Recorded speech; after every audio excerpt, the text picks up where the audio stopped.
Inside Llewyn Davis is a brilliantly casted, shot, and scored film from the Coen brothers about an artist's greatest fear, when being great isn't good enough, and a secret personal statement on the directors themselves. The movie follows Llewyn, a bitter and damaged and unlucky failing musician that's just pursuing a career in folk music. But with a very rude attitude, Llewyn just struggles with life, music, and money. He lives life with his shoes untied in a 1960s New York City. Down on his luck, he lives day by day, sleeping on other people's couches after playing for the basket at a local music club.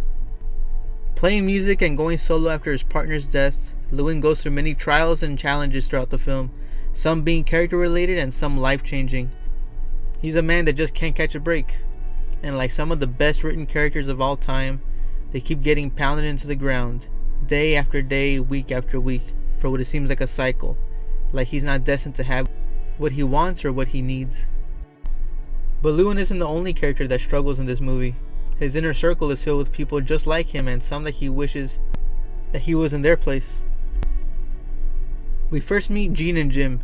Jean is Jim's girlfriend, both friends of Llewyn that also pursue music, but they go about it a bit different.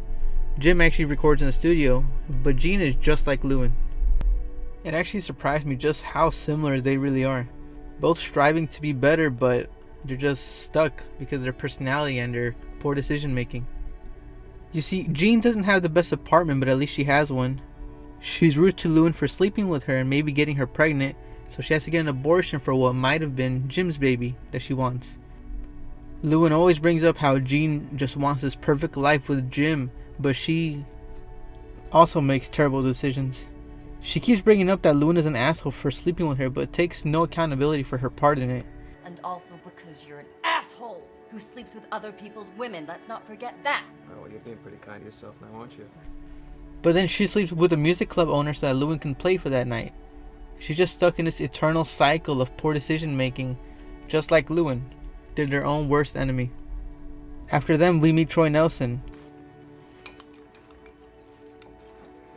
Troy's probably the most successful character in the movie considering his age.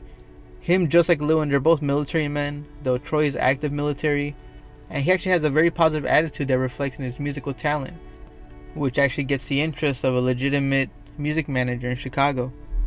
Bud Grossman? We then meet Al Cody. Al is a friend of Jim that also pursues music. Al has a place to stay, but it's not the best, but at least he has a girlfriend, so it cancels out. At one point, Llewyn stays with him, and Llewyn discovers a long box full of unsold albums, just how he does. He seems like an alright guy, and when Llewyn gets invited by Jim to go to Mr. Kermodi's session to record music, Al is there. And him and Jim are just making some new experimental type of music, and when Llewyn joins in and criticizes Jim's music direction, that just blows up in his face, and we'll talk about that later. Who wrote this? I did. We're even introduced to Llewyn's sister, who's a single mom that lives a normal life. She works a 9 to 5, who Llewyn always has rude responses to whenever she gives Llewyn advice on his life. He even belittles her whenever she brings up the suggestion that he should rejoin the Marines, claiming that those kind of people... Aren't you a Marine again? Just... exist?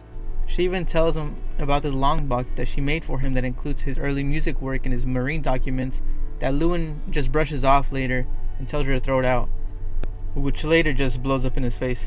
You told me to put it out by the curb. It's what I did. I want you to leave. Get out of here. But musicians aren't the only characters in the movie that go through struggles. Mel, who manages Llewyn, is an older guy, clearly has his glory days behind him. His office is small, sad, and dark compared to Mr. Kermodi's, who screams high-end and has so many gold and platinum albums scattered across the wall, compared to Mel that only has old pictures. Get the fuck out of my office! But in between them is Bud Grossman, the man that's interested in managing Troy Nelson. Bud asks Llewyn at one point if he's getting any money from Mel, which he already knows he's not getting much. But he, just like Mel, likes the platinum albums that Mr. Kermodi has, but at least he has his own music hall. This film shows us the levels and stages of people pursuing success. But there's one character that's special. He's had his success and isn't trying to be nothing more, nothing less. Llewyn's dad, Hugh Davis. Ex-Marine, He's name dropped a few times throughout the film and always in the context of people praising him. There you go, Llewyn Davis. Hey, you're not Hugh Davis's kid, are you?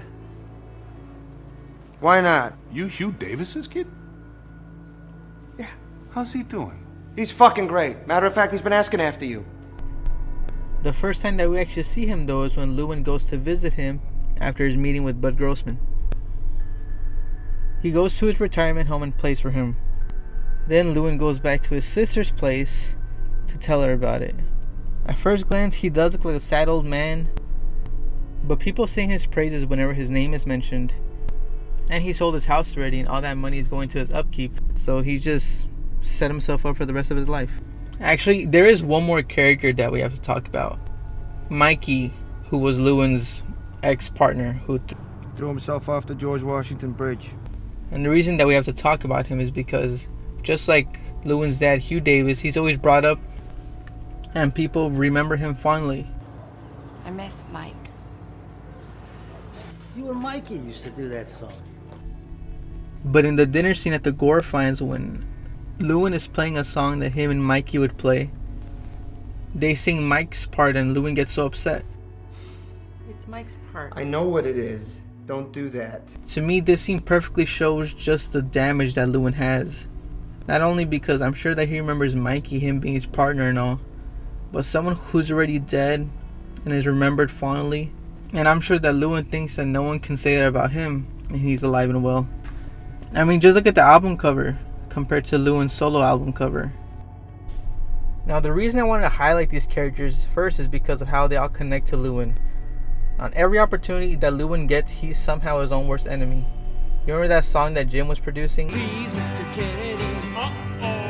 You know, the session that Jim invited Llewyn to, which Llewyn, in desperate need for money, accepted a flat fee instead of royalties. That's fine. And I can cash it? Sure, right around the corner. But you don't go on a session sheet then, so no royalties. That's okay. That's fine. Hey. Well, later in the movie, Llewyn visits his friends the Gore finds again, and people there, they listen to it and they love it. That's gonna be a hit, man. Royalties on that? Whoa, Nelly. I wish I was in your business. I mean, one hit could fix you up. But the reason that he didn't get royalties was because he chose to be an independent contractor, because he's tied to Mel, so that would take a permission, which would take time. Time that Llewyn just doesn't have. Why doesn't he have time? Remember Jean being pregnant by Llewyn? Well, he needed the money to cover that for the abortion that he was going to pay for. Wait, what the fuck do you mean he was going to pay for? Well, upon consulting the doctor about it, the doctor revealed that it's free of charge because another girl that Llewyn got pregnant, she actually didn't end up getting the abortion. So on top of Llewyn missing out on royalties to pay for the procedure right away, now he just found out that he has a son somewhere in Akron. The kid would be about 2 now? Yeah, I guess. Yes. But the money from the session sheet wasn't the first resort that Llewyn had for the money. With no shame, he also asked Jim for money. You know, Jean's boyfriend. Jim couldn't let him borrow money at the time. But remember when Llewyn visited his sister to see if there's money from his parents' sold home?